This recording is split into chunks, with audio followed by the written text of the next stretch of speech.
les quatre fondamentaux.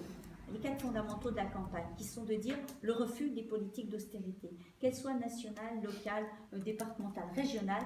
C'est non, nous ne sommes pas d'accord pour que les fonds publics disparaissent, fondent au profit des fonds privés. Parce que quand on a la disparition de 53 milliards d'euros pendant 3 ans de la sphère publique et qu'on donne 41 milliards d'euros pendant 3 ans au patronat, qu'est-ce que c'est sinon prendre l'argent aux pauvres pour le donner à ceux qui en ont déjà beaucoup?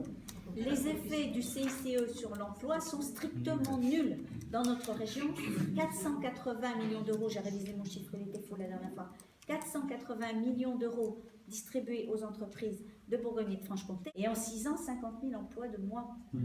50 000 chômeurs de plus, si vous voulez. Bon, voilà. Donc, c'est un échec et on va avoir un aspect national dans cette campagne. Donc, bien sûr, on va dire des choses nationalement et il ne faudra pas s'empêcher de les dire. Parce qu'on va tout systématiquement nous dire « Où est la région ? Où est la région ?» Mais répondons bien, la région n'est pas dans un bocal. Les demandeurs d'emploi, ils ne subissent pas un CICE décidé par la région. Ils le subissent décidé par l'État. Donc, nous devons remettre en cause cela et exiger donc, au niveau de la région, le retour des dotations. 12 millions d'euros, on a calculé 19 millions de moins de dotations d'État sur les 2 budgets de Bourgogne et Franche-Comté. Voilà. Donc ceci, c'est la première des actes. Contester que l'austérité puisse être bénéfique pour le pays. Au contraire, c'est un fort développement de l'investissement et des politiques publiques qui va permettre la mobilisation sur l'emploi.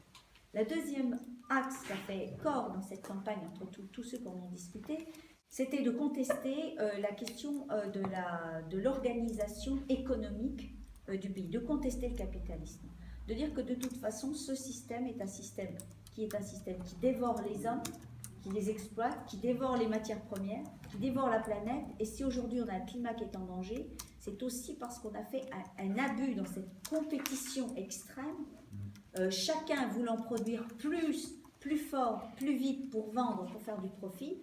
On a dévoré des matières premières dont on aurait pu être parfaitement économe si on avait travaillé dans un esprit de coopération.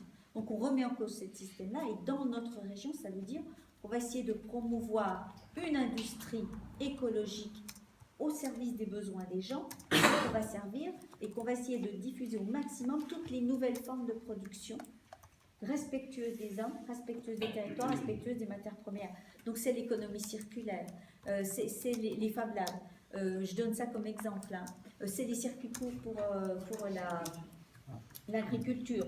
C'est lutter contre l'obsolescence programmée de tous ces appareils dont on programme que dans 3 ans, on va les faire disparaître pour que vous deviez racheter.